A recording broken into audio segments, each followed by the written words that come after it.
पिता, एक भावुक कर देने वाली कहानी। बेटा बाप को अनाथ आश्रम छोड़ने आया था। साथ में बाप के सारे कपड़े और कुछ ज़रूरी सामान का बैग भी लाया था। बेटे ने अनाथ आश्रम के मैनेजर से सारी ज़रूरी बातें कर ली थी और बाप को वहीं पर छोड़कर जाने लगा। बेटा अभी अनाथ आश्रम के बाहर निकला ही था कि उसका फ़ोन बजा।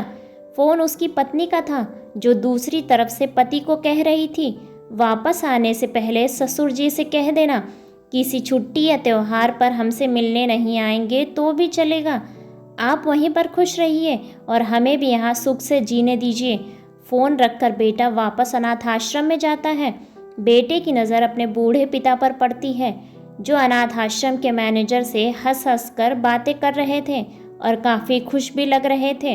बेटा सोच में पड़ जाता है कि उसका पिता अनाथ आश्रम के मैनेजर को कैसे जानता है। थोड़ी देर इंतज़ार करने के बाद जब उसका पिता मैनेजर से दूर हो जाता है, तब बेटा मैनेजर के पास पहुंच जाता है और उससे पूछता है, आप मेरे पिताजी को कैसे और कब से जानते हैं? मैनेजर बेटे को बताता है, मैं तुम्हारे पिता को कई साल पहले से जानता हूँ, जब वो अनाथ आश्रम में एक अनाथ बच्चे को गोद लेने आए थे।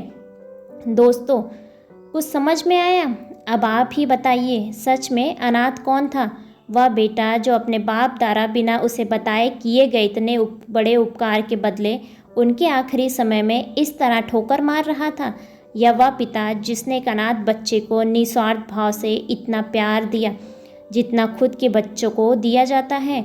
दोस्तों, अपने माता पिता की कदर करना सीखो, क्योंकि आप नहीं जानते होंगे कि उन्होंने आपसे क्या क्या छुपा रखा है, कितने बलिदान, कितने त्याग उन्होंने आपके लिए किए हैं।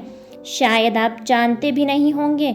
ऐसे ही बेहतरीन कहानियों को सुनने के लिए वीडियो को लाइक और चैनल को सब्सक्राइब करें और अपने विचार कमेंट्स बॉक्स में कमेंट्स करके हमें ज़रूर बताएं। धन्यवाद।